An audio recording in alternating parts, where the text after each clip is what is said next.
Hi, it's Chey here, and today I want to talk about the January 2025 developer update. I'll be reading all these patch notes so that you don't have to, or you can listen to me while you read along. And at the very end of the video, I'll be giving all my opinions on all these changes. I want to hear your opinions too, and I'm just curious, when do you guys think the PTB is coming out? Is it Thursday? Is it going to be Thursdays from now on? Because personally, I prefer Tuesday PTBs.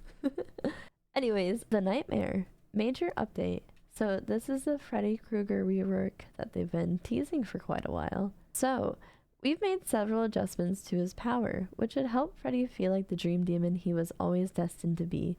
Our philosophy was to make the dream world's presence affect survivors even when they're awake, giving the Nightmare a consistently threatening edge with more flexibility than ever before. Change. Press active ability to swap between dream snares and dream pallets. This has been long requested and we're thrilled to finally make it happen. With consistent access to two impactful abilities, the Nightmare can live up to his name by slowing survivors down and shattering them psychologically. Having the ability to quickly swap between powers has the added benefit of raising the killer's skill ceiling, while providing him with two different tools to utilize and chase. New. Dream snares now move at 12 meters a second with a cooldown of 5 seconds. They can go through walls and upstairs, but not off ledges. New. Dream snares now have unique interactions with survivors, whether they are awake or asleep.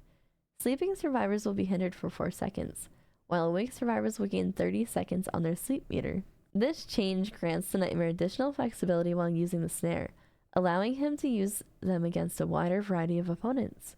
Making it so survivors don't need to be asleep to be affected will make quite the impact, not just on a power level, but thematically as well. Dream pallets can be triggered to explode in a geyser of blood. The explosion occurs 1.5 seconds after activation, with a 3-meter radius. When a sleeping survivor is hit, they become injured. When an awake survivor is hit, they gain 60 seconds on their sleep timer. Dream pallets have been a fun and rewarding way to mind game survivors, and we wanted to add even more benefit to landing a successful deception. Now, even if the survivor does manage to escape the chase, they run the risk of sustaining a dark souvenir to remember you by. New. The Nightmare can now teleport to completed, blocked, and endgame generators, as well as any survivor healing in the dream world. Dream projection on a healing survivor will teleport the Nightmare within 12 meters of their position. Upon completing a teleport, survivors within 8 meters will be revealed with killer instinct and gain 15 seconds to their sleep meter. Change. The teleport cooldown has been decreased from 45 to 30 seconds, and the teleport can no longer be cancelled. An important part of the Nightmare's playstyle is creating the illusion of being everywhere at once, and his dream projection is a major part of that. We've made a few changes to make this even more effective and removed the pain point of having survivors progress, rendering the Nightmare's power obsolete. Finally, the dream world. Don't let this name deceive you. The psychological torture chamber is far from a dream. We wanted this update to inject sleeping survivors with a sense of terror, paranoia, and urgency, so we made a few small but crucial tweaks. New. In the dream world, healing survivors will be revealed by killer instinct for as long as they're healing, lingering for 3 seconds when they stop, allowing the Nightmare to teleport to them. We're also giving the dream world a slight visual polish, which should help immerse players further into the fantasy. We have plans to continue improving this in the future, so keep your eyes out for even more to come. Change. Sleeping survivors can use any alarm clock to wake up. New. After using an alarm clock, it goes on cooldown for 45 seconds, during which it cannot be used. On the survivor side, we wanted to address a few notable frustrations, mainly around alarm clocks and the general process of waking up. We're confident these changes will improve the experience of playing against the Nightmare without having a significant impact on the overall balance. We hope you enjoy this updated version of the Nightmare, and we'll be keeping a close eye on your feedback, unless, of course, we happen to fall asleep. The Nightmare's add-ons. Rounding out this rework is a substantial pass to all the Nightmare's add-ons, which will incentivize creativity whenever you're preparing your next loadout. While the full list is too long to include, here are a few notable add-ons coming with this update. Red Paintbrush, Iridescent, Old. All survivors start the trial in the dream world. Failed skill checks do not wake up the survivors in the dream world. New. Reveals the aura of survivors in the dream world when they are further than 32 meters away. Increase each survivor's sleep meter by 50%. Black Box, Iridescent, Old. Recently opened exit gates are blocked for 15 seconds. New. Exit gates are blocked for sleeping survivors for 15 seconds when they're open. Swing chains, very rare. Old. Rusty but sturdy chains used to securely attach a swing seat. While survivors are in the dream world, the sounds of their footsteps are 50% louder. New. After using dream protection, block all vaults within 16 meters for 6 seconds. Keep an eye out for the full list once the update goes live, but rest assured the Dream Demon will have plenty of terrifying tools to work with moving forward. Realm repeat prevention. To decrease realm repetition, we're implementing a realm prevention system, which will replace the existing map repeat prevention system. If you're not familiar, there is a distinction between realms and maps. A realm is a unique world, generally drawn from the memories of a character, and contorted into a nightmarish landscape by the entity. Some examples are the Macmillan Estate, Coldwind Farm, and the Red Forest. Maps are a variety of different locations drawn from within each realm. And while they're different from one another, this new system will ensure that you'll never be sent to the same realm back-to-back trials. Note that using map offerings will override the system. Deep Wound Update. While experienced survivors have grown familiar with the Deep Wound mechanic and mending, it's been a continuous source of confusion for newer players.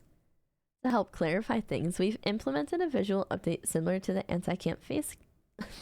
Damn it! To help clarify things, we've implemented a visual update similar to the anti-face camp bar. This bar will be a lot easier to track, appearing front and center in the UI and remaining there until you are fully mended.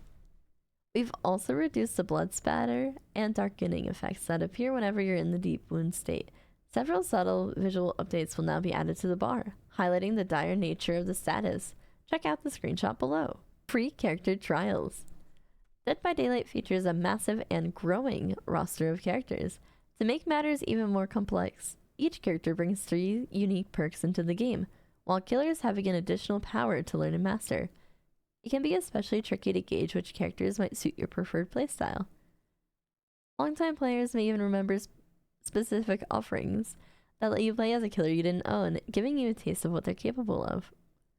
We're excited to be launching a new system that will allow you to use specific characters for free during an event period, while in the event's queue.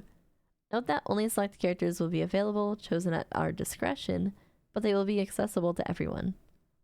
While this will be for a limited time, with restricted access to the Blood Web, it will allow players to really get a feel for a new character, and even complete character-specific challenges.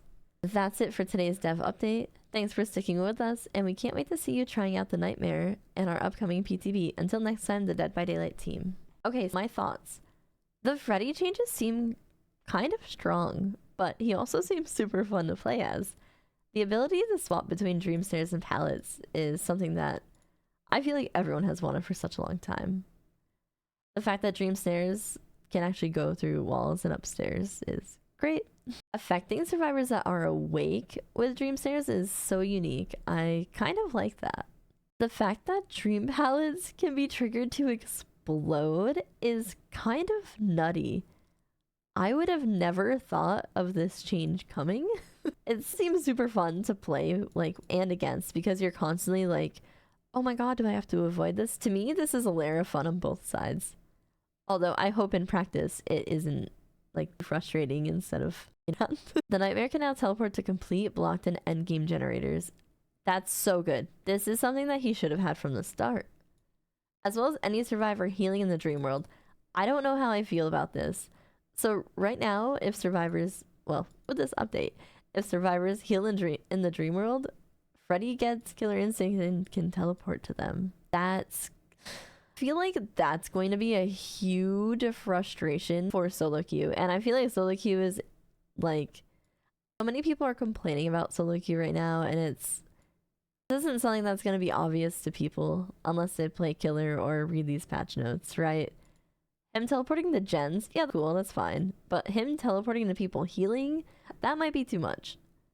And the cooldown of his teleport's even shorter now. Yeah, not a big fan. I don't think survivors should be shown by killer instincts when they're healing the dream world. I like that survivors can use any alarm clock to wake up and then they turn off for 45 seconds. The red paintbrush add-on, I don't like the fact that distortion kind of got gutted and now we're just adding aura reading to everything. So many aura reading add-ons now. I'm not a big fan of it. The aura of survivors in the dream world when they are further than 32 meters away. Increase each survivor's sleep meter by 50%. I feel like that's way too good. If a survivor's asleep and working on a gen, you can just know where people are. Like, it's an add-on. That's wild. I don't know. I don't think this should make it to live. I don't know what they should do with it, but I don't think it should show the aura of them. Changing black box, that's fine. If they're asleep, then the gates are blocked for 15 seconds. I don't like this either. After using a dream projection, I can't talk! I'm not a big fan of the swing chains change either. After using dream projection, block all vaults within 16 meters for 6 seconds.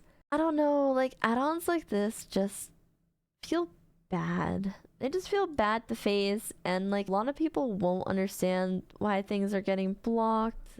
I don't know. Not a fan of that one personally. But overall, I like the direction that they're going with Freddy. I think there's just a few things that need to be changed. I think he's going to be pretty good. Realm repeat prevention. Thank goodness I'm constantly going to Coldwind and Ormond and RPD without any offerings. Like, I don't know. I'm so happy this is coming. I want some variety in my life, you know? The Deep Wound update is nice. It looks a bit more accessible. It's less dark. It's very clear that you need to mend or something bad will happen. I think this should add a lot of clarity for players, and there's less blood spatter, so hopefully this is a lot easier for players. Free character trials is super cool. I'm not quite sure why it's tied to events, but I like the fact that they're even implementing this. There's so many different characters, it's hard to know which one you want to play. And I'm hoping that the PTB is later today, but I am assuming it will be on Thursday or next week. But I feel like it should be Thursday. I'm curious how you guys feel about all these changes. Do you like the Freddy update? Is there anything that you think is too strong, weak? And when do you think the PTB will be? Because I can't wait to test this. Thank you so much for watching. I hope you have a great day.